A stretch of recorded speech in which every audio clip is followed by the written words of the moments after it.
In 2013, President Xi Jinping of China gave a speech to members of the Chinese Communist Party in which he asked, "Why did the Soviet Union disintegrate?" It's a profound lesson for us.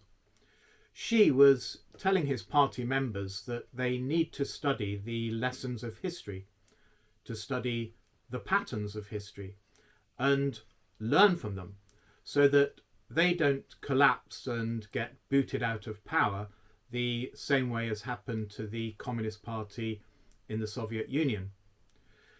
Now, when Xi gives a speech like that to the Communist Party faithful, do you think he's just shooting the breeze? Do you think he's saying, "Hey comrades, I'm just thinking out loud here. Don't take anything I'm saying too seriously. Feel free to switch off and forget about it as soon as you walk out the door"? Of course he's not saying that. The message of his speech is carefully worked out, and the party members are expected to be paying attention. When he says history has a powerful lesson for us, he's not just saying it as a matter of curiosity. He expects his subordinates to learn that lesson and to put it into action when they get back to their offices. And notice when the speech was given, 2013. That is a very significant year because it's the same year that China announced its Belt and Road Initiative, through which it is building ports and railways around the world to expand and reshape global economic flows with China at the centre. This is not a coincidence. So in this video, I'm going to discuss the evidence that China has an active programme of research in theoretical or scientific history, and that it is using that knowledge not only for defensive purposes, not only to protect itself from going the same way as the Soviet Union, but also offensively to attack and undermine its perceived enemies. And as part of that, we will think about the history of European colonialism and how the lessons from that are relevant to what China is doing with its Belt and Road. Now, the date of Xi's speech is significant in another way. In my book, I discuss how the emergence of theoretical history as a definite scientific discipline only goes back to around the time of the millennium, with the first journals being founded in Russia and the US between then and 2010. And here we see President Xi already talking about the importance of learning from history as early as 2013. So the Chinese Communist Party is an early adopter of this science, already looking for applications. And what are Western governments doing about it? Well, from what I've seen, they are doing very little, and even regard the concept of theoretical history as a waste of time. Now, maybe they are right. Maybe all this is a waste of time. But China's ruling party doesn't think so. The Chinese government is keen to see what it can learn from historical patterns and build that into its strategies and approaches to the world to strengthen its hold on power and compete more successfully in the international system. It's taking theoretical history seriously and seeing what it can do for China's future. So it must be rather pleasing to them that Western governments are so complacent and couldn't care less about historical patterns. But before I get into what China is doing, I'd like to begin by mentioning the people who make the best theoretical historians, and that is the Russians. A good place to start is with this website, sociostudies.org, which features predominantly the work of two Russian theoretical historians, Leonid Grinin and Andrei Korotayev. Grinin and Korotayev are Russian academics with appointments at places like Moscow's Higher School of Economics, the Moscow State University, and the Russian Academy of Science. The Sociostudies website highlights their involvement with the Eurasian Centre for Big History and System Forecasting, where Grinin is president and Korotayev is vice president. They are also both associated with something called the Laboratory for Monitoring Socio-Political Destabilisation Risks.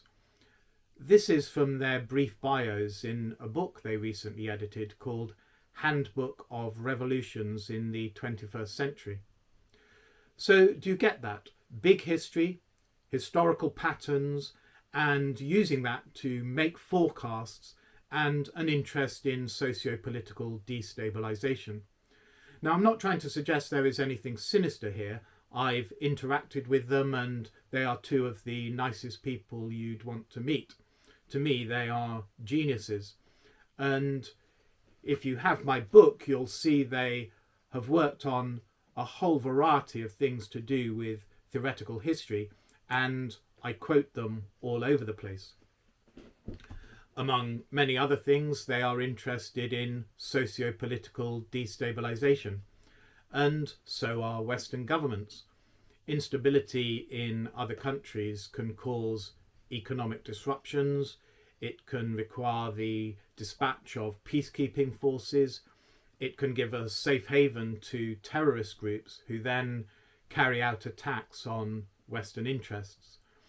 So, yeah, Western governments are interested in destabilisation risks, and it is perfectly natural and normal for Russians to do the same. After all, in 2015, Russia lost a passenger aircraft to terrorism, bringing back holidaymakers from Sharm el-Sheikh in Egypt. So, yeah, I'm not trying to suggest there is any plot here. I'm just giving kudos to the Russians for their expertise in theoretical history and scientific approaches to history. As it says here, social science is really a science. And this website gives access to a whole range of journals like Social Evolution and History, Globalization Studies, History and Mathematics, Kondratyev Waves, where Kondratyev waves are supposed 50 or 60 year cycles in the international system involving synchronized fluctuations in the world economy, in innovation, and in war. And this is just the English version of the website.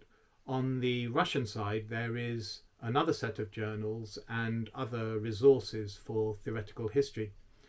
And the Russian and English journals are not just translations of each other, they are different journals with different content. So yes, the Russians are really at the forefront of theoretical history, publishing a lot of their own work, but also work from other people around the world. Now, they also have on this site our partners, links to other organisations active in theoretical history.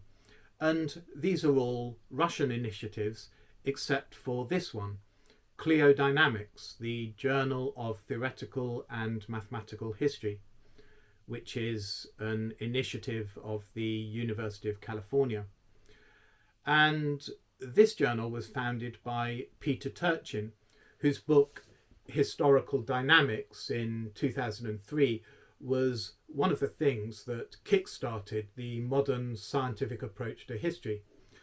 And what I want to point out is that Peter Turchin is of Russian origin. He was born in Russia and moved to the United States when he was around 20. And another person like that is Pitirim Sorokin, who was a professor at Harvard University, who died in 1968. And his book, Social and Cultural Dynamics, is a massive exercise in quantitative history. He was interested in fluctuations in things like social mood, in war, in political instability, all going back to the time of the Greeks and Romans. And his book is full of all these detailed historical statistics looking for historical patterns. And the point is that Sorokin was also Russian. He left Russia in 1922 when he was in his 30s.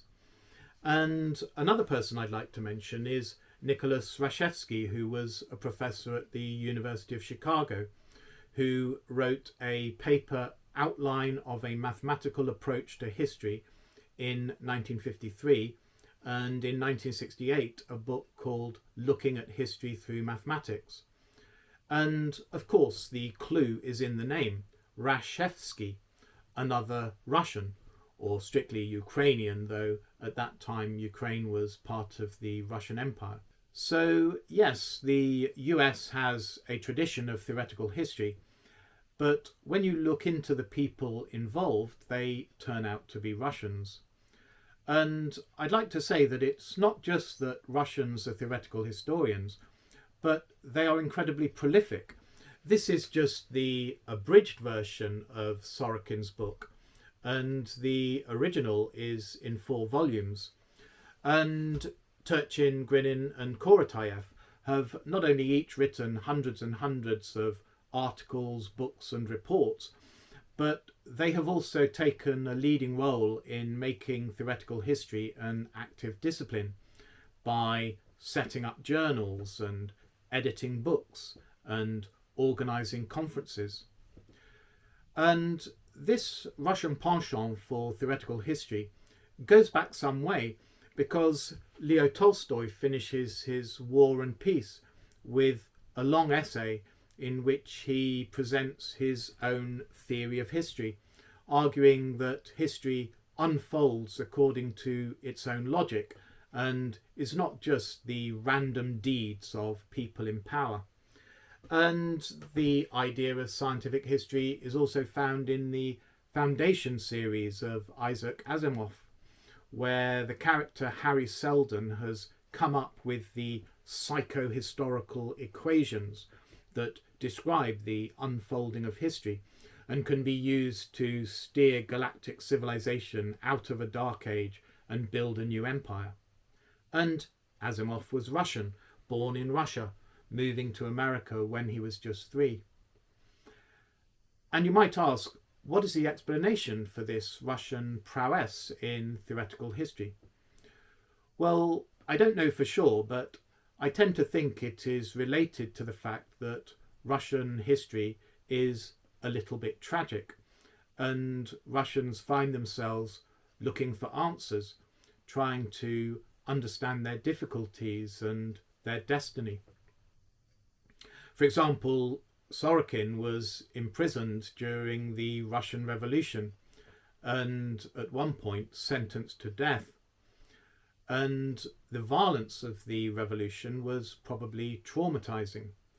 So in his work on the history of unrest in different countries, there is a bit of a suggestion that he is trying to reassure himself that there isn't anything particularly different about Russia, and every country has gone through similar disorder at different times. He wrote, "However strange it may appear in the light of the contemporary Russian Revolution, with its endless cruelties, so far the Russian disturbances seem not to have been more violent than those of other countries."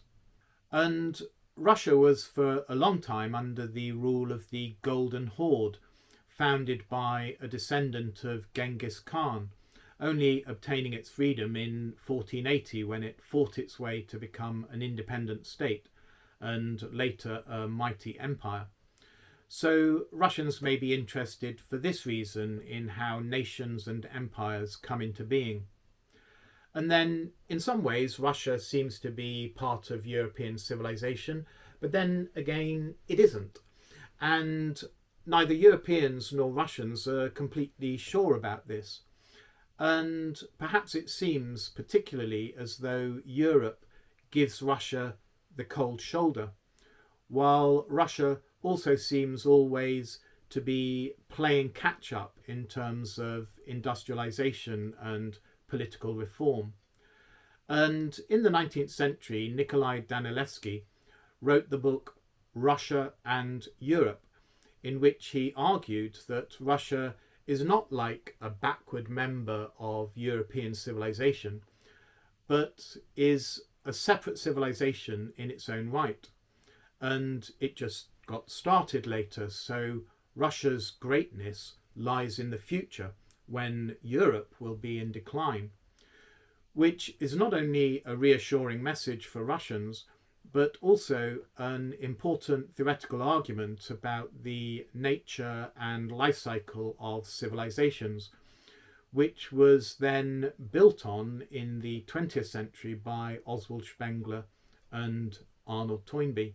So I don't want to over psychoanalyze this, and I could be wrong. There may be more prosaic reasons why Russians are big in this area. For example, just networking effects, meaning that they inspire each other. But that is how I tend to rationalize it, that Russia's experiences and situation make it particularly interested in understanding its place in history and the historical patterns that govern its development. So yes, you don't have to be Russian to be a theoretical historian, but it certainly seems to help. And the point I want to make is this. I don't know if the Russian government is using theoretical history in a conscious way. I really have no idea. And if it is, I'm certainly not suggesting that any of the people I've been mentioning have anything to do with it. Absolutely not. I do want to emphasize that. That's not what I'm implying at all.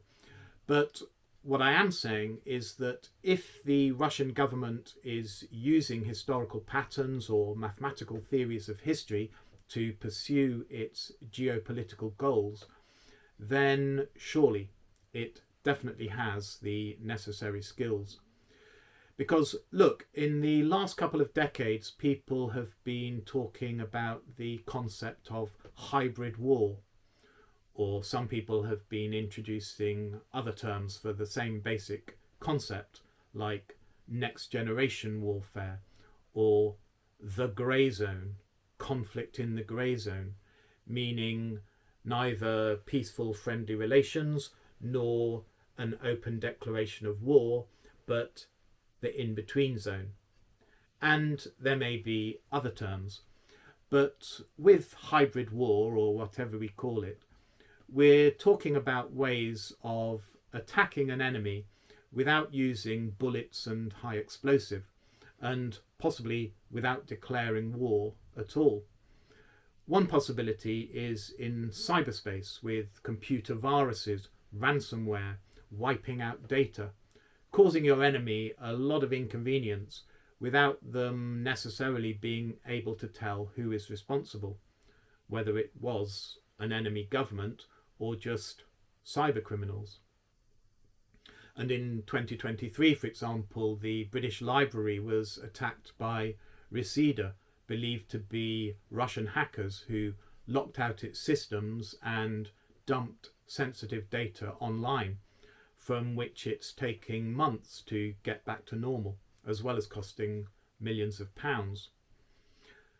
Another possibility is financial warfare, which could mean just hacking into bank accounts, but also more subtle attacks like manipulating the stock market or suddenly selling off your holdings of your enemy's currency, which can cause their exchange rate to fall, making goods more expensive for them and kicking off inflation.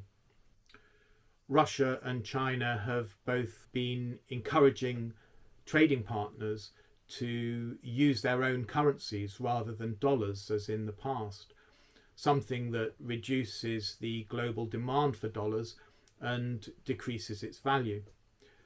This is typical of hybrid war, where although it looks like a threatening act, it's also quite deniable, and China can say, hey, it's just more convenient to do it that way. No offence, you know. So it's ambiguous whether it's an act of war or not. It's in the grey zone. And another tactic is what people call lawfare, using legal actions, court cases, to cause problems for your enemy, making them spend large amounts of money to defend themselves, or getting judgments against them in international courts that undermine them or make their life awkward. You can read on Wikipedia that China has explicitly adopted lawfare as a defence tactic, and this academic paper discusses China's use of lawfare in its disputes and territorial claims around the South China Sea. Disinformation is another tactic, putting out rumours and conspiracy theories or smear stories, like saying the Americans didn't land on the moon, or the CIA killed JFK, or whatever it might be. And I'm not taking a view on whether those conspiracy theories are true or not, but just that with all the conspiracy theories we hear, we don't know whether they come just from ordinary people wanting to get to the bottom of things and researching and speculating for their own motives, or whether they are dreamed up by foreign governments and fed to their enemies via chosen agents or useful idiots. Anyway, cyber attacks, financial manipulation, lawfare, disinformation, those are some examples of hybrid war. And the point is that theoretical history could be very relevant to all this, couldn't it? If you understand how the West grew rich, and you know what causes the economic decline of empires, you could use that knowledge to put your enemy's economic growth into reverse and hasten their decline to third world status.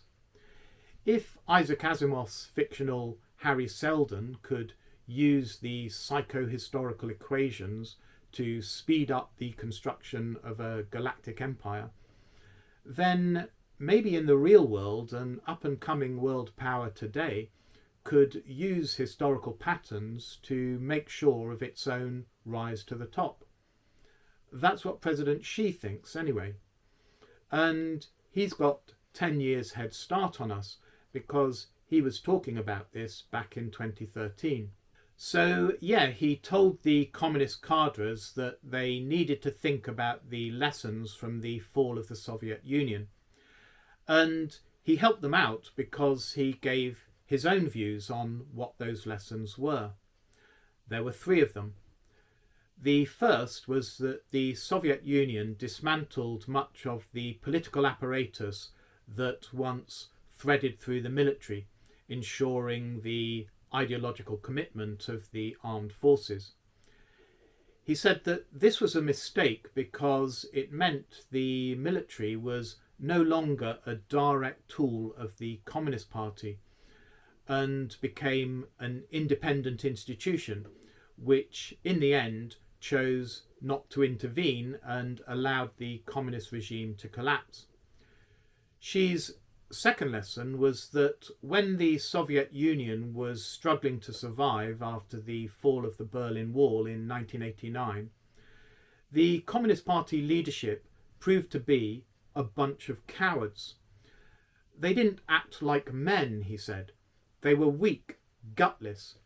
They didn't stand up for the Soviet Union and just stood by and let everything go to pieces. And if Xi has been reading this book I mentioned, Handbook of Revolutions in the 21st Century, he will have seen this indeed seems to be a historical pattern. On page 31, the editors tell us that as a society feels itself to be approaching an impending catastrophe or social upheaval, the ruling elite loses confidence in the regime and becomes divided over the best means of self-preservation. And on page 93, Leonard Grinin gives the example of Nicholas II at the time of the Russian Revolution, when he said that all around is betrayal, cowardice and deceit. But Tsar Nicholas himself also did not show any will to power at this decisive moment. On the contrary, he hurried to abdicate. And later his brother Mikhail easily renounced a throne his family held for 300 years, and none of the royal family decided to lead a struggle for the preservation of monarchy. And Grinin goes on to give the same example as Xi, that in 1991 the communist leaders allowed the destruction of both the USSR and the Communist Party. Grinin says, such a loss of will to power and sense of self-preservation is characteristic not only for Russia, but also for many other countries and revolutionary epochs. And he gives a further example of how the clergy and the aristocracy joined with the Third Estate, the commoners, to support the French Revolution. And so they helped bring about their own downfall, rather than stand up for the existing order of society that gave them their power. And what President Xi was saying in 2013 to his party members was, look, there's a historical pattern here, and if we want to stay in power for longer than the Soviet Union did, we've got to resist and overcome that pattern. When the communist system is under attack, we've got to have the guts to come to its defence, not lose our nerve and stand by pathetically letting people tear it to the ground. Communism in China will fall if we allow it to do so, and we mustn't let that happen. And you can imagine that President Xi thought this is something really important. He didn't just throw out this point in his speech and leave it. You can imagine that behind the scenes he said to his people, we really need to look into this in detail because it's happened too often. We need really good historical models of this, really good theoretical models, so that we can understand exactly how it happens and exactly what we must do to prevent it. And Xi's last point follows on from this and is perhaps his most important point. He said that the third reason the Soviet Union collapsed was that the leadership started distancing itself from its own past actions. It started repudiating some of the things that had been previously done in the name of communism, like purges, labour camps, suppression of dissidents, and general control freakery over the economy and society. In the 1980s, President Gorbachev introduced the policies of perestroika and glasnost, translated as restructuring and transparency, and implying more honesty about the Soviet Union's past and current situation, and relaxing some aspects of the communist regime to allow more economic freedom and more open expression of opposition to the government, things like that. And what she said in 2013 was that this meant the Communist Party effectively criticising itself and undermining its own legitimacy, saying, you know what, some of the things we did in the past were not so great, and so we're going to take a different tack.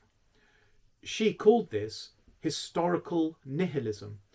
His point was that when you start admitting you have done things wrong in the past, you're basically inviting people to point out what you are doing wrong in the here and now. And she said, we must never do that. For example, Mao and the Cultural Revolution. Now, Xi himself suffered in the Cultural Revolution. His father fell out of favour and the family was internally exiled. But Xi was saying, regardless of his own experience, we must never say the party made a mistake with the Cultural Revolution, because people will say, you know what, you're right, you did make a mistake. And while we're on the subject, this is a mistake too, and that's a mistake. And why are you in power at all, in fact? So, yeah, historical nihilism, undermining yourself by criticising your own history. Don't do it. That was Xi's third big lesson from the fall of the Soviet Union. Now, Xi gave another speech in 2013 when he was visiting Moscow, and he said, history always moves forward according to its own laws, despite twists and turns, and no force can hold back its rolling wheels. So you could say about his analysis of the Soviet Union, well, that's just a one-off, looking at a particular historical example. But in this Moscow speech, he was talking more generally, saying that history moves forward according to historical laws, which you can't hold back. And it's really not surprising that he thinks this, because communism is based on Marxism. And what is Marxism but a theory of history? For Marx, there are definite historical laws involving conflict between economic classes that drive social evolution forwards to fairer and more equal societies. And Xi has actually said Marxism is a scientific theory that artfully reveals the patterns underlying the development of human society, and also that Marxism is the formidable theoretical tool which we use to understand the world and effect change. So yes, as communists, Xi and the Chinese regime are ideologically committed to the idea of historical laws, and you would therefore expect China to take a strong interest in scientific history. And a couple of years ago, I worked with a professor from Oxford University who is very prominent in the area of scientific history. And he told me that in 2018 he was invited by Nanjing University to go and give a speech about his work when Nanjing was opening up a Centre for Digital History, which is about collecting these statistics and data so that you can test for historical patterns. And he said that the Chinese academics told him they had published hundreds of papers in digital history already, which he found surprising because he assumed that they were just getting started. But in fact, they've been working in this area for some time. Perhaps since 2013, when President Xi said it was important. So we get back to the point that when Xi said the Chinese regime needs to study historical patterns and laws, he was being serious. He wasn't just having a laugh. And that is why Chinese universities are setting up departments in scientific history. Obviously, their research is funded by and belongs to the regime. They don't do things unless the regime wants them to. And I don't think you have to be especially cynical to imagine that when Nanjing University treated this Oxford professor to a trip to China with plane tickets and hotel rooms, they didn't do it because they are just very friendly people. They wanted to pick his brains. They wanted to find out what he's up to. They wanted to know what the West is doing in this area. And it looks as though China may indeed be using theoretical history, laws of history, in how it approaches the world. This is seen in the way it has brought in economic reform. So China has allowed economic liberalisation, but not political liberalisation. This seems to reflect an understanding of what happened in the Soviet Union, where Gorbachev got it the wrong way round. He opened up politically before he had delivered any real economic improvement to his population. His idea seems to have been that the political freedoms would create economic progress as people became more enterprising, more hardworking, more inventive, and so on. But people weren't going to wait around for that. They used their new freedom to criticise the regime, to organise protests, and to show their support for opposition leaders.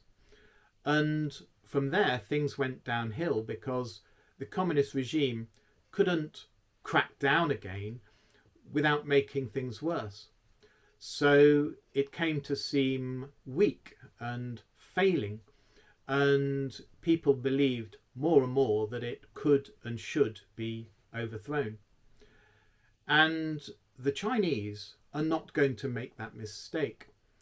They've learned from Gorbachev's error, and they have kept tight control on political debate, for example, with strict censorship of the internet, while relaxing the controls on economic activity.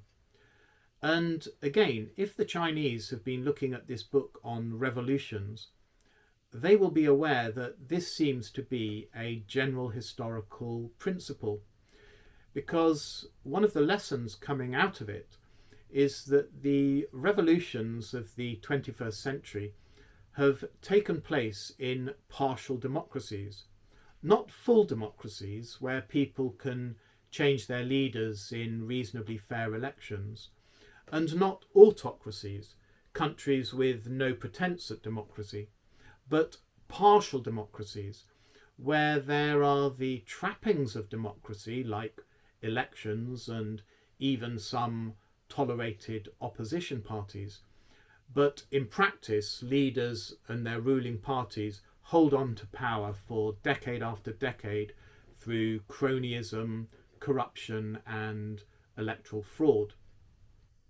This was the case in places like Serbia, Georgia and Ukraine that underwent so-called colour revolutions in the 2000s, and in places like Tunisia, Egypt and Bahrain that experienced revolutions in the Arab Spring of 2011. As the book says, opportunities for colour revolutions have always been limited to countries with semi-democratic but, comparatively speaking, relatively free regimes. And so efforts to bring colour revolutions to other countries, notably Belarus and Azerbaijan, i.e. genuinely repressive regimes, have failed. So China is making sure that it doesn't loosen up and transform into a partial democracy, which would make it vulnerable to revolution. It's going to remain firmly in the camp of non-democracies. And while you might say, well, China would probably remain repressive anyway, well, maybe. But the fact that Xi explicitly said we need to look at how the Soviet Union went down suggests this is probably not coincidence, and there is deliberate thinking behind it. Again, President Xi is not fooling around. He's running an up-and-coming global power, a country of more than 1 billion people. I think it would be very naive to imagine that anything he's doing is just random. And another place it looks like the Chinese are paying attention to historical patterns is with their Belt and Road Initiative. This initiative is about strengthening the trade routes across Eurasia, and to some extent between China and Africa, and between China and South America. So It involves building roads and railways and port facilities that will be able to transport much larger volumes of freight by truck, train and container ship. The belt is the land routes and the road, the maritime routes, the sea road. The way it works is that China concludes an agreement with a country, formally welcoming it as a partner in the Belt and Road Initiative, and then it provides financing for the construction projects involved in building the Belt and Road. The country is expected to pay back the money in due course from all the revenues it will earn from the increased trade going in and out of the country. And what's of interest here is that China seems to be using historical nihilism as a weapon to attack the West as a side effect of its Belt and Road Initiative. When Chinese officials give speeches at events to do with the initiative, opening new roads and things like that, they emphasize that they come in peace to trade and achieve mutual prosperity, not like those nasty Europeans who came with violence to colonize and exploit. In 2021, President Xi said, "The Chinese people have never bullied, oppressed or subjugated the people of any other country." And in 2015, he gave a speech in Singapore saying, "China is dedicated to promoting a more just and equitable global governance system."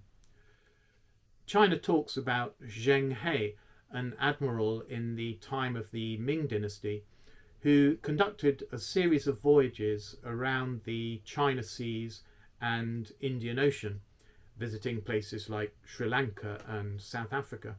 In 2015, a Chinese official observed that Zheng He brought genuine friendship, totally different from Western colonizers that came afterwards. And a Malaysian official thanked the Chinese for their efforts to repel the European invaders from the Malay Peninsula, including executing 23 Portuguese traders in the 16th century.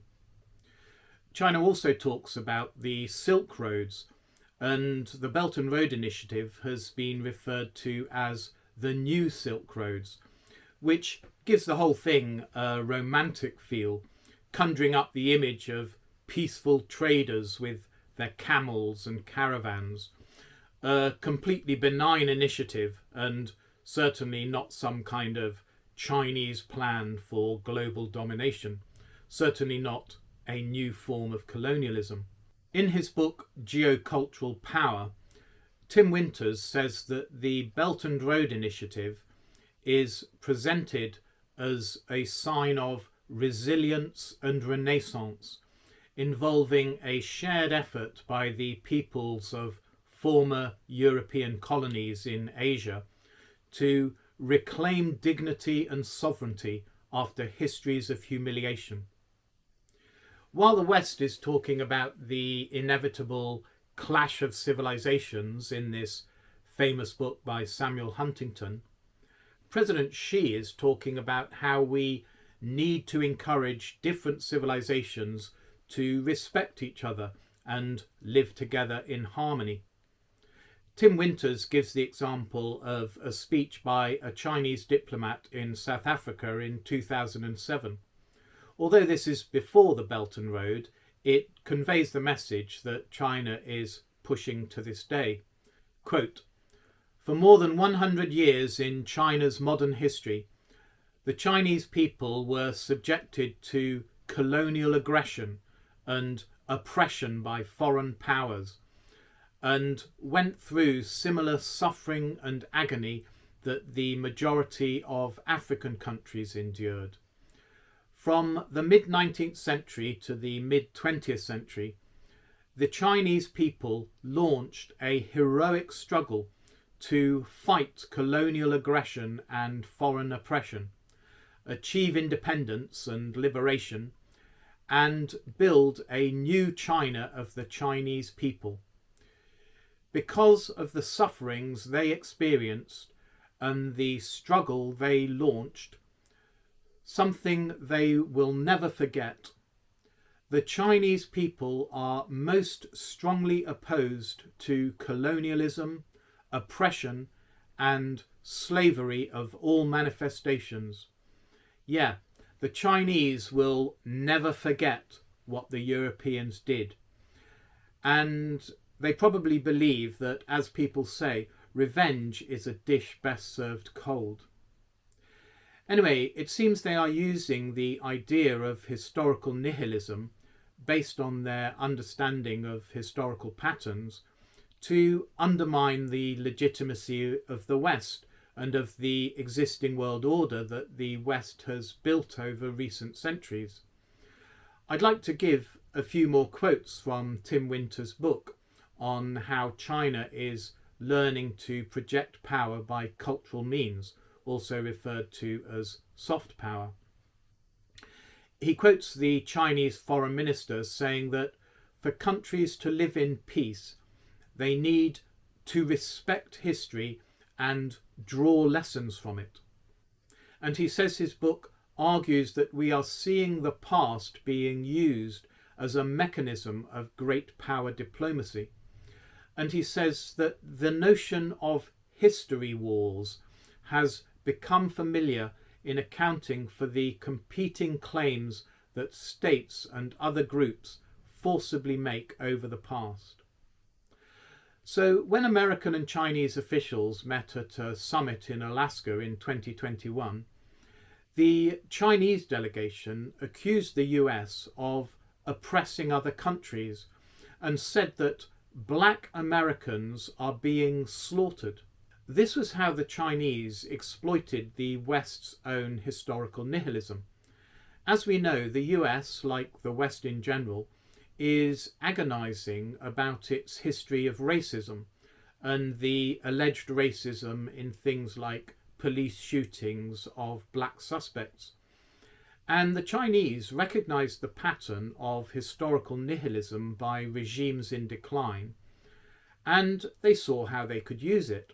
They said, you know what, you're right, you are racist, it's shocking, and the way you are killing all those black people, it's absolutely awful. The racism is extreme, we completely agree. And of course, this anti-Western historical nihilism helps China fight back against accusations about its human rights record or its position towards Taiwan. Similarly, China has attacked the West's capitalist financial system, saying that the 2008 financial crisis shows the West doesn't know what it's doing in economic terms. And it has pointed out that it takes millions of dollars to get elected to the US Senate, implying that so-called Western democracy is corrupt and unequal. And part of China's ideological attack on Western civilization is the history wars. Keeping the West's historical mistakes fresh in everyone's mind stops the West from claiming any moral high ground, and it calls into question the West's power and prestige and whole position in the world, which has been established through the scourge of colonialism. Now, of course, there's the alleged history and there's the actual history. Has China really never oppressed anyone? Was the Admiral Zheng He genuinely a benefactor of all the places he visited? Were the Silk Routes all about peace and harmony between cultures rather than wars and imperialism? Well, not everyone perhaps shares the Chinese government's view of these matters. And what I'd like to do is talk about one aspect, European colonialism, and how it came about. So where to start? Well, in 1453, Constantinople, which was a Christian city and the last remnant of the old Roman Empire, fell to the Ottoman Turks, who converted its cathedral, the Hagia Sophia, into a mosque. This gave the Ottoman Empire full control of the Bosporus and the way in and out of the Black Sea. The effect was to cut off pretty much the flow of trade from the silk routes into Europe. This trade had been finding it harder to get through for centuries, thanks to growing Islamic imperialism around the Eastern Mediterranean, with the Islamic rulers intercepting or taxing the goods to oblivion. The southern route had been blocked for a while, and the fall of Constantinople completed the blockage of the northern route.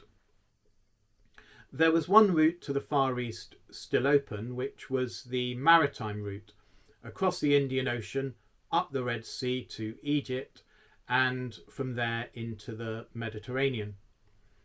The European end of this route was controlled by Venice, and the goods from the Far East, especially spices and pepper, were carried in Venetian galleys to Italy for dispersal to the markets of Western Europe.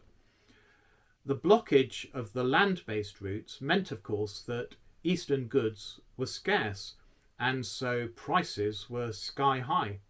That was bad news for the peoples of Europe who craved pepper for their cooking, but it was good news for the Venetians who had the monopoly and grew very rich. The wealth of Venice in the late Middle Ages and Renaissance is well known, and the Ottoman Turks and the Egyptians were also doing very nicely out of the trade because they got a handsome cut for allowing it to continue and pass through their lands. And so was the Sultan of Gujarat, who controlled the eastern end of the trade. But meanwhile, the Portuguese were thinking of doing something about it. Under Prince Henry the Navigator, who lived from 1394 to 1460, they were sending expeditions further and further down the West African coast. This required building bigger, more capable ships that could cope with the Atlantic Ocean, where conditions were much more challenging than in the Mediterranean. It also required improvements in navigation, including understanding the operation of the winds as one crosses the equator and into the southern hemisphere. The ultimate goal was to be able to round the tip of Africa to get to India directly, bypassing the Venetians and cutting out the middleman. The prices of Eastern spices were high enough that this was worthwhile despite the danger. And as is well known, Christopher Columbus from Genoa, Venice's great rival, had a similar idea of getting to the east directly, only his plan was to take advantage of the fact the earth is round and go west, reaching India and China that way. And as is also well known, he underestimated the size of the earth for one reason or another, and didn't know that there were two great continents, North and South America, in his way. The Portuguese didn't buy Columbus's plan, but the Spanish did, and so Columbus reached the Americas in October 1492. And it's surely a sign of what the Portuguese were up against that they didn't round the Cape of Good Hope until 5 years later. So it was in 1497 that Vasco da Gama broke through into the Indian Ocean, establishing the first direct route between India and Western Europe, 44 years after the Ottomans had put the nail in the coffin of the Silk Roads. You can read about all these events in Barry Cunliffe's books On the Ocean and By Steppe, Desert and Ocean, and also The Rise of Merchant Empires, Long Distance Trade in the Early Modern World, 1350 to 1750, edited by James Tracy, and Power and Plenty, Trade, War and the World Economy in the Second Millennium, by Findlay and O'Rourke. Now, let's be clear, the Portuguese weren't there to exploit anyone. They were there for trade. They wanted to buy the Easterners' peppercorns and other goods. It's called exports. People normally like exports. It's how they make money, by selling their goods. In this case, mainly for the gold and silver the Portuguese brought with them. But there was a problem. The Portuguese were competition for the existing traders. The spice producers didn't mind. They could maybe get a better price from the Portuguese. But the people who currently traded the goods across the Indian Ocean and into the Mediterranean definitely were going to mind, because the Portuguese, shipping directly to Europe, had lower costs and could offer the spices at a lower price in the European markets, which meant that the existing traders would have to lower their prices and profits if they wanted to stay in business. So the Sultan of Gujarat wrote to his contacts in Egypt, Turkey and Venice saying, "Oi, I think you ought to know that a bunch of Portuguese have turned up here, and they say they've come round the tip of Africa, and they're buying up a lot of stuff to ship back to Europe. We're going to have to do something about this, my friends."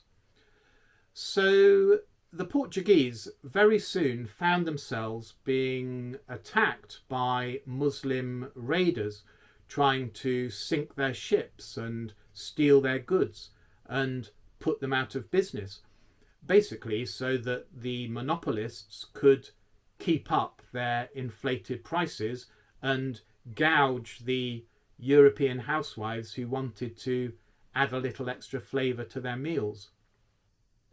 And in 1509, the Egyptians decided to gang up with the Venetians, Turks and Gujaratis and deal with the Portuguese once and for all.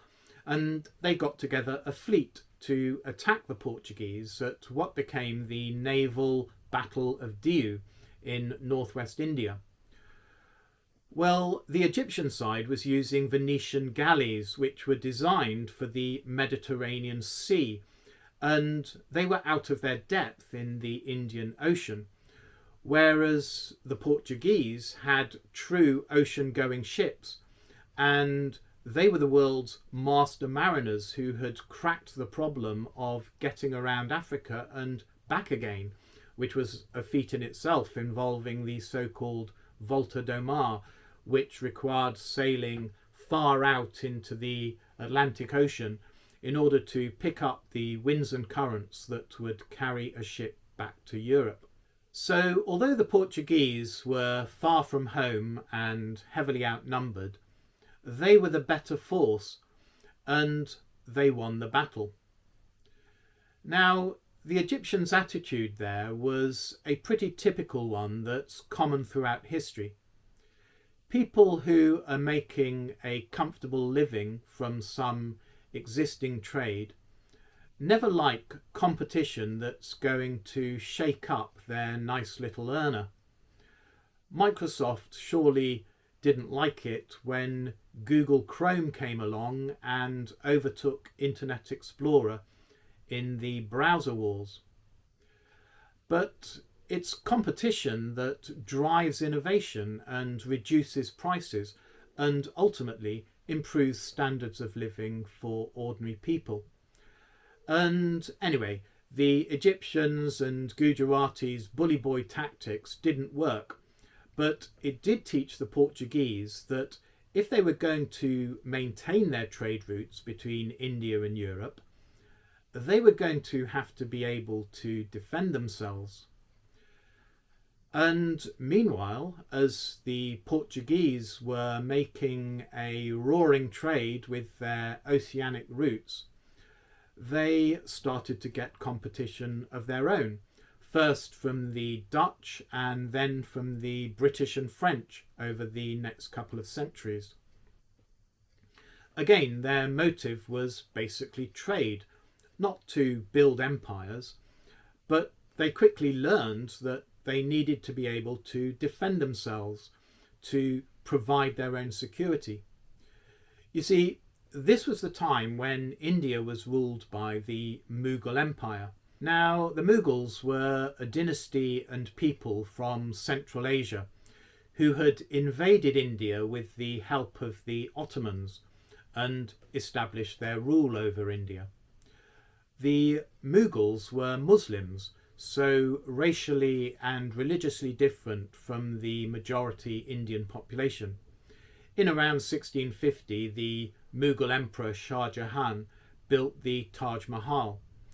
And the thing was that as Europeans were becoming increasingly active in trading with India, the Mughal regime was passing its peak and going into decline.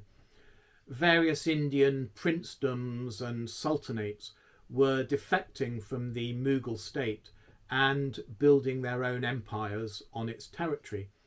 So India was becoming increasingly chaotic and unpredictable. The state's ability to enforce law and order was breaking down. This was a situation European traders had to deal with. Their warehouses were vulnerable to thieves. Their convoys of cargo were vulnerable to bandits and brigands, and their goods and cash were vulnerable to arbitrary confiscation by local potentates. So they recruited their own militias and guardsmen to protect their property. The European traders also established settlements in India. This was a time when it took 6 months or so to make the journey between Europe and India. So obviously they weren't shuttling back and forth on a regular basis.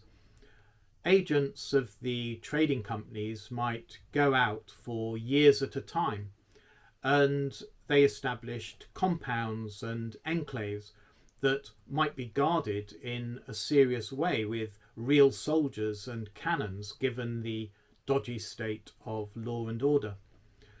And it didn't take much for the Europeans, with their efficient armies and military technology, to be drawn into the rebellions and tribal wars that were springing up in the power vacuum left by the disintegrating Mughal Empire. It evolved from Rajas recruiting Europeans as mercenaries to the Europeans taking the initiative and doing deals with Rajas, offering them military protection in return for trading rights and other rights like advising rulers on their diplomatic relations. Because the Europeans, the British, French and Dutch say, were each other's rivals, vying for the best trading opportunities. And so the British might say to a ruler, okay, we'll fight for you and help you win this war, but in return you mustn't give any trading concessions to the French, and you mustn't have any dealings with this other Raja who is cooperating with the French. So the various European contingents were just other players in the ongoing scramble for power in the Indian subcontinent, trying to ensure their own safety and protect their commercial interests. And this didn't necessarily seem strange or as though what the Europeans were doing was anything that the Indians weren't already used to. Remember, they were already under the rule of the Mughals, who were foreign conquerors. The Europeans were just more powerful foreigners acting in various alliances with the native Indian rulers. In his book, The British Conquest and Dominion of India, Sir Penderell Moon says, "The empire was from start to finish more of a joint Anglo Indian enterprise and partnership than either party has usually been inclined to admit."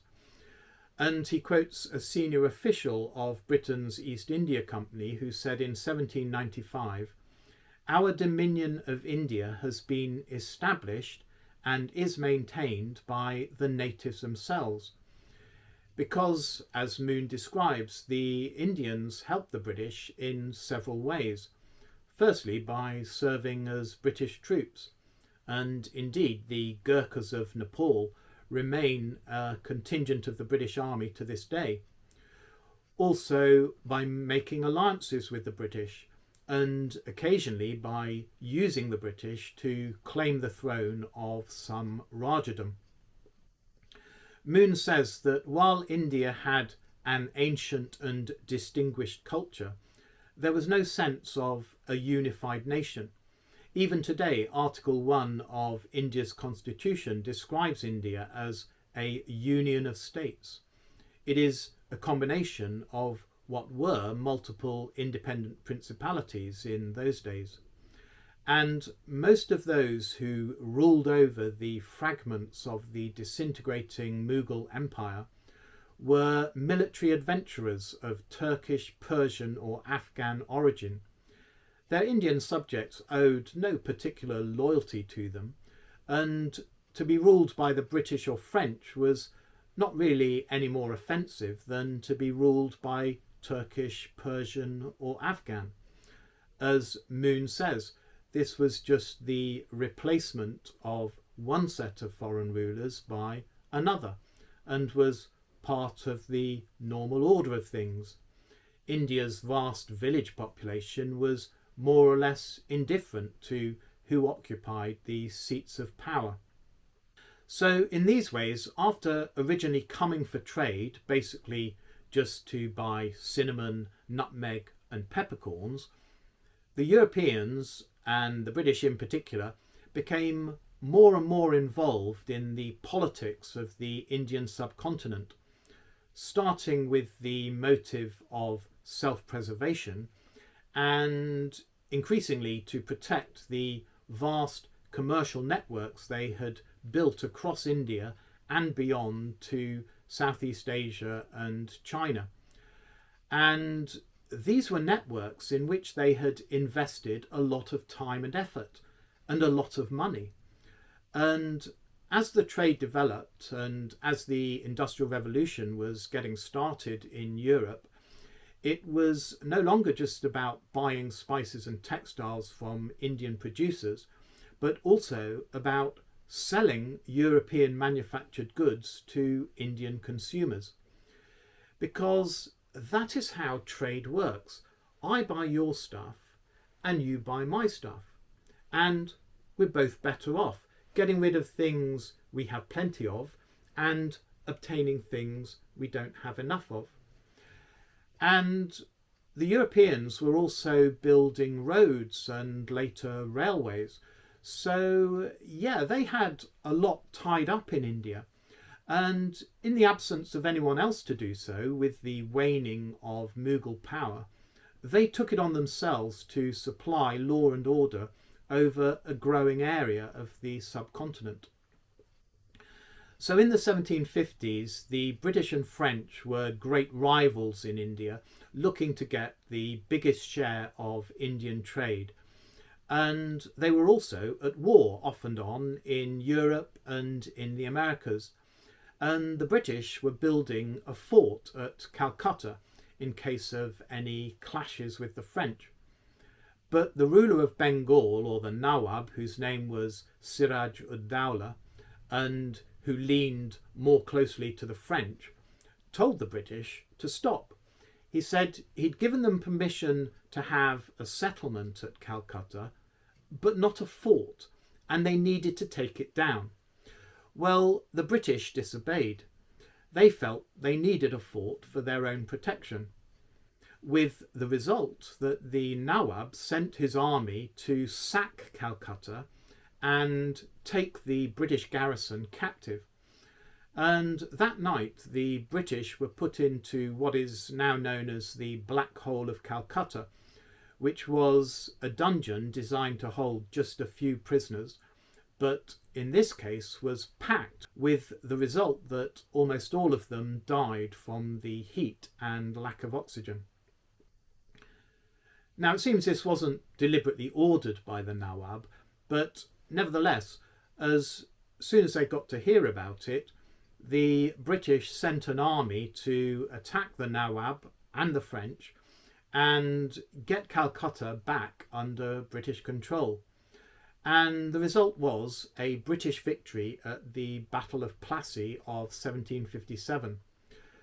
And this was kind of a turning point that made the British realise the time had come to build up their strength so they could make clear to India's rulers, whether through treaties or, if necessary, battles, that the British were not going to be pushed around.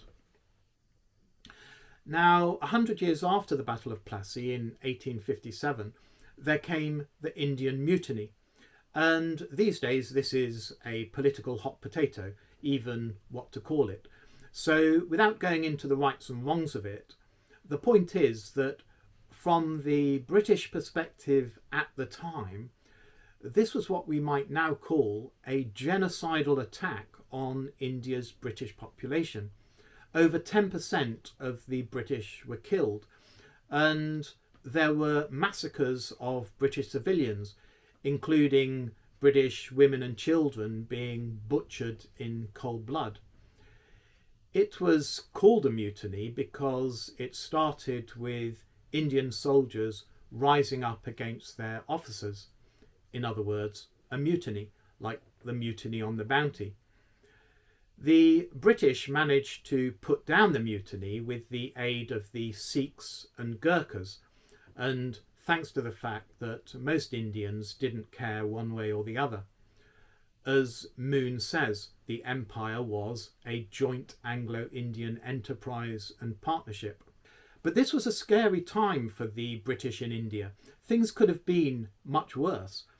And they took away the lesson that they needed to be more in control, so that it was at this time that the Mughal Empire was brought to an end and the British stopped being a trading company with a military protection force and took over the government of India, or large parts of it. And of course that lasted less than a century as British power weakened and Indian capacities and national consciousness increased. And the point of all this is that if you listen to Chinese weaponized history, you get the impression that the Europeans woke up one day and out of sheer nastiness decided to conquer India and just grab all its wealth. And what I've tried to show is that the Europeans went there for trade with no plan to conquer anyone. And one thing led to another, basically because the local authorities couldn't guarantee the security of European merchants and at worst were actively attacking them, whether out of greed or to prevent competition or because they didn't like foreigners becoming too rich and powerful, or possibly other reasons. And what's more, none of this was something unprecedented, but really fitted into the general pattern of Indian history. And C. Northcote Parkinson, who's the inventor of Parkinson's law, that work expands to fill the time available, says in his book East and West that European colonialism is just part of a more general pattern where East conquers West and West conquers East, oscillating back and forth.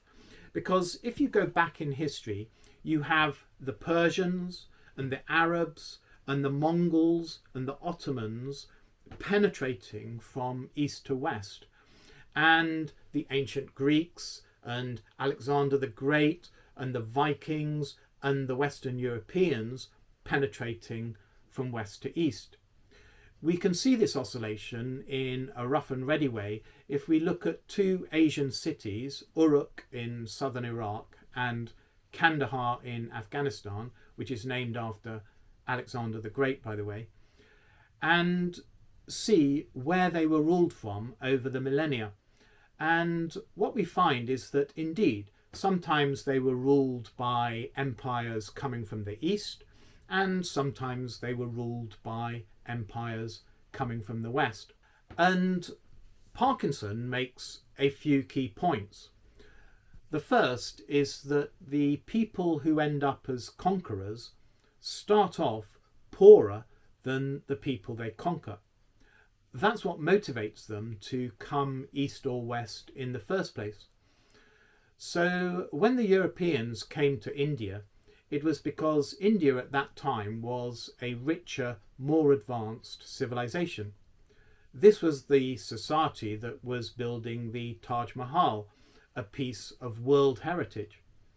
If the human race were asked to enter one of its buildings in a galactic architecture competition to compete with aliens from other planets, the Taj Mahal would be a very strong candidate for us to put up as an example of our finest work. And India had lots of goodies that Europeans desperately desired, like peppercorns and cotton shirts, which were much nicer and more comfortable than the linen shirts that people in Europe were used to. So yes, it's the poor society that comes to the rich society, because the rich society has stuff the poor society wants, not the other way around. This is why it was Europe that cracked the problem of oceanic navigation. The Europeans had the incentive to do so.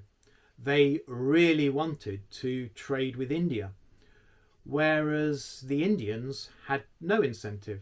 There wasn't really anything in Europe that they wanted. And this leads on to Parkinson's second key point, which is that while the conquerors end up more technologically advanced than the people they conquer, they don't start off that way. They only become more technologically advanced in the process of the interaction. And this is because the poor society has the problem that it doesn't have much to offer to the rich society. So it is forced to innovate, to come up with things that the rich society wants. When the Europeans came to India, they wanted the Indians' peppercorns, but what did they have to offer in exchange?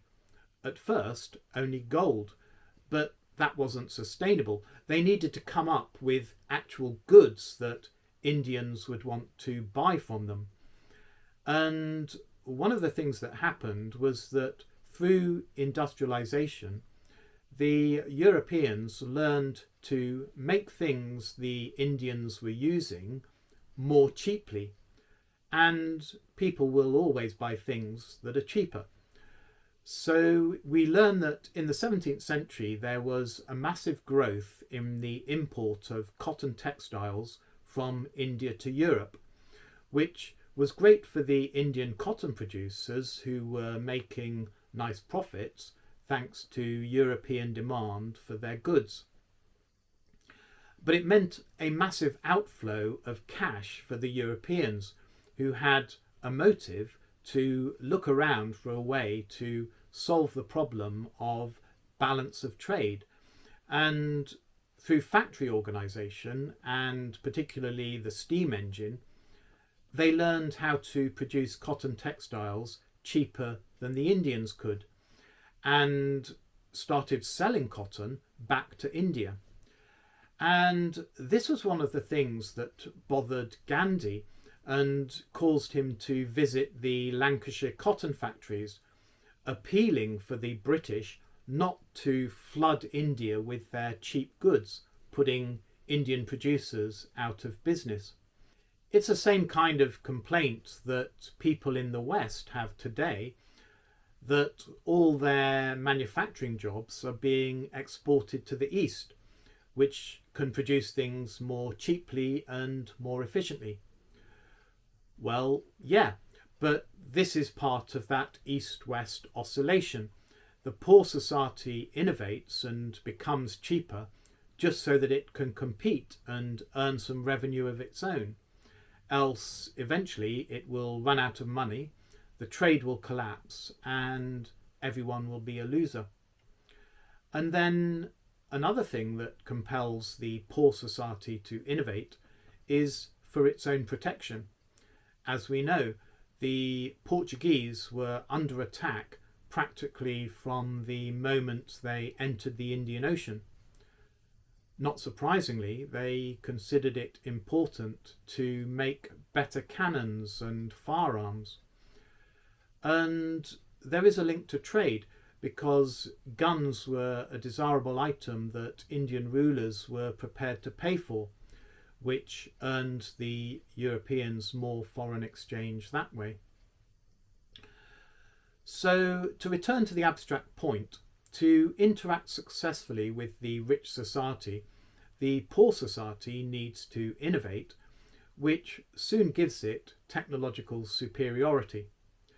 And a third of Parkinson's points is that as the poor society is pulling itself up, the rich society is already in decline. And so the increasingly advanced poor society is drawn into the power vacuum for its own protection and becomes imperialistic, while the rich society sinks into poverty. But now, says Parkinson, once the formerly poor society is rich and powerful, it loses its drive to innovate and dominate, and the newly poor, once rich society is able to catch up a bit, meaning the empire crumbles and the newly rich society shrinks back to its core. And so the situation is reversed and ready for the next oscillation in the opposite direction, which is why we see this back and forth motion in the overlordship of Asian cities. So to run through that again in diagrams, we start with Society W is poor and Society E is rich. Society W reaches out to Society E in search of trade, while Society E is complacent and going into decline. To be competitive and for its own protection, Society W undergoes great technological advance, leaving Society E behind. So Society W becomes rich and dominant, while Society E slips into relative poverty. But Society W is now complacent and decadent, while Society E is increasingly hungry and assertive. So Society W withdraws into itself. And now we're at the opposite end of the cycle with W rich and E poor. And so now we can expect the same thing in reverse, with Society E reaching out to Society W. And this brings us back to the Belt and Road, reaching out from the relatively poor East to the relatively rich West in search of trade. So this book was published in 1963, and after talking about the long back and forth of East and West, Parkinson looks at the future and the renaissance of Asia. And there he asks which nation will lead the resurgence of the East. And he suggests it will be the Chinese, who have a sense of mission and have always had a certain urge to civilize the barbarians and extend the benefit of their own internal peace to such peoples as could be persuaded to join their universal state. And here Parkinson highlights the Chinese rhetoric of peace with the names given to parts of the Forbidden City: Gate of Heavenly Peace, Hall of Precious Harmony, etc. He also says expansion is consistent with Chinese tradition, but he argues that China's sense of mission needs to be informed with a new energy consisting of a new religion, the same way the Arabs were inspired by Islam and the Europeans inspired by Christianity. And after considering the deep fundamental attitudes of Chinese civilization, which this new religion must be compatible with, he suggests that it must in fact be communism. That is the religion which seems destined to give the renascent East its cutting edge.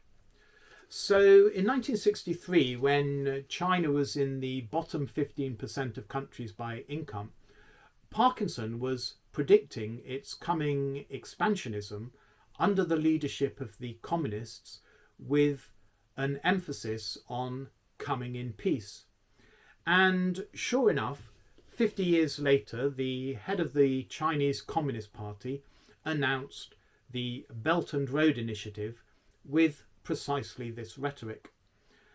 And we can expect the rest of Parkinson's model to follow inexorably, with the East overtaking the West technologically. And according to a report from the Australian Strategic Policy Institute, which lists the top 5 countries in 44 critical technology areas, China already comes first in 37 of them. And China now has its own space station, while the rest of the world has one international space station. And we can also expect China to be increasingly drawn into the power vacuum left by weakening Western regimes, with their societies crumbling into disorder and criminality. As Parkinson says, when you have built a trade route halfway round the world, you're going to protect it, not leave it at the mercy of countries that can't enforce their own laws. A few years ago, China acquired its first overseas military base at Djibouti, overlooking the maritime route to Europe via the Red Sea, and other bases are expected soon. These look like straws in the wind of China's future militarization of its presence in Europe, where its commercial interests are growing steadily. In the long run, we should expect China to impose its own communist government on Europe, protecting its economic assets, and all, of course, in the spirit of heavenly peace and harmony. But it's not just Parkinson's east-west oscillation that governs China's historical trajectory. China is also aware of the so-called Thucydides trap, referring to the Greek historian Thucydides and his observation that the ultimate cause of the Peloponnesian War between Sparta and Athens was the rising power of Athens and the fear this caused in Sparta. And today it's the rising power of China and the fear this causes in the United States that could lead to war. And what China will be aware of is that it is usually the rising power that loses the war in this kind of situation. Because when the chips are down, it's the existing power that turns out to have more friends. China has one overseas base today. The US has about 1,000. And yet, while the existing power usually wins the war in this Thucydides trap kind of situation, it's usually so exhausted by the effort that it can't hold on to power, and some third country becomes the global leader.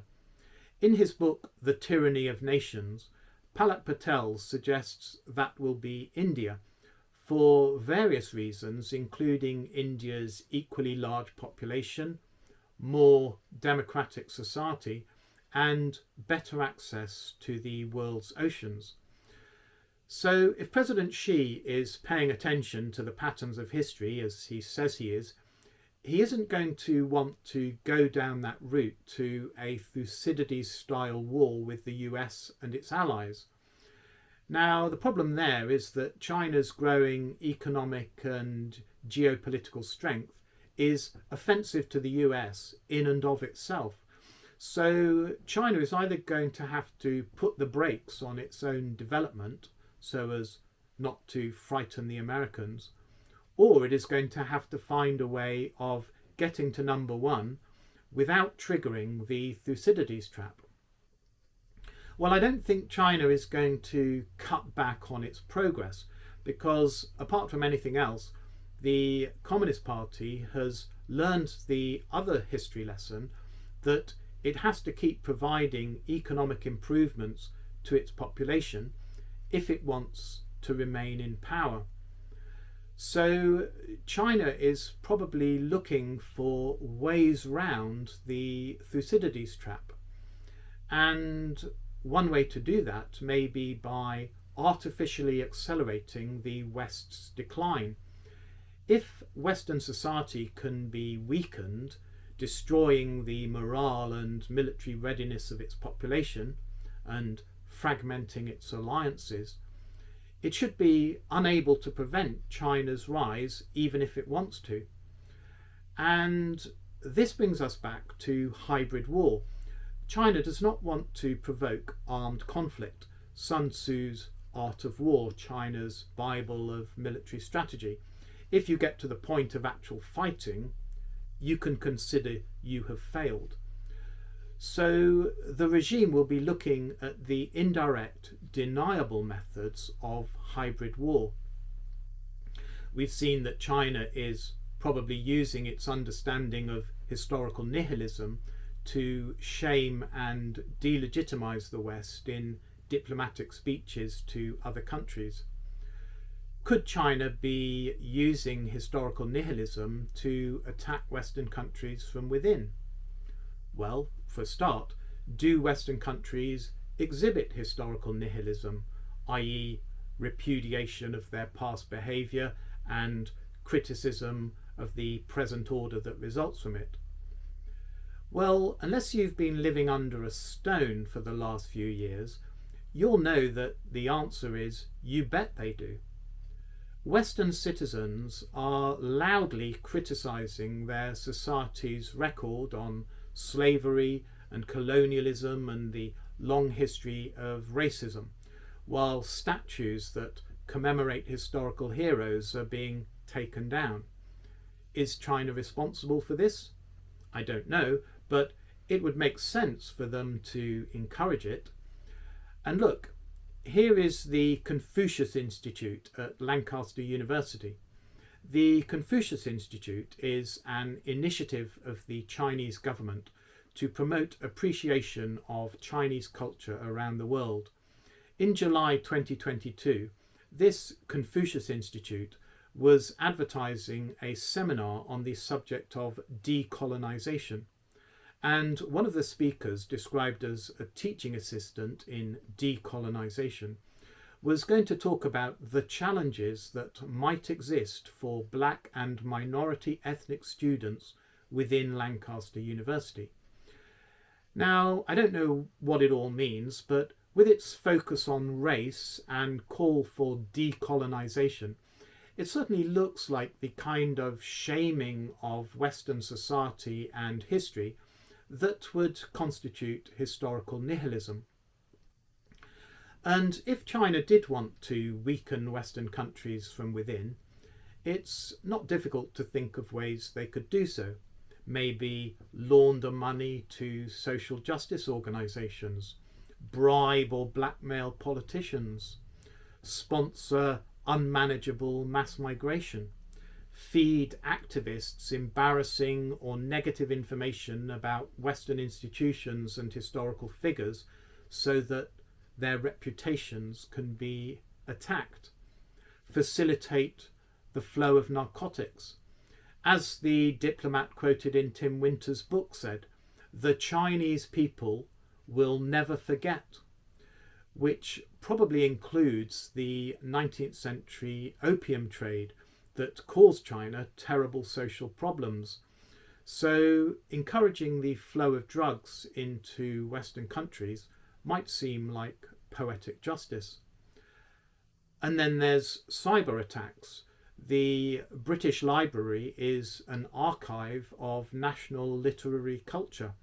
The 2023 cyber attack could be regarded as an attack on British history and society, like the Islamic State attack on the Mosul Library in 2015. But this is all speculation. Let's hope that China isn't doing any of these kinds of things. And let's hope that Western security services are keeping a close eye out for these kinds of plots to unravel the West's social fabric and hasten its descent into disorder. Let's hope that Western governments have a plan to stop a strategic rival, whether it's China or any other country, from using theoretical history to achieve dominance and impose its authority and social model on the rest of us. Let's hope, eh?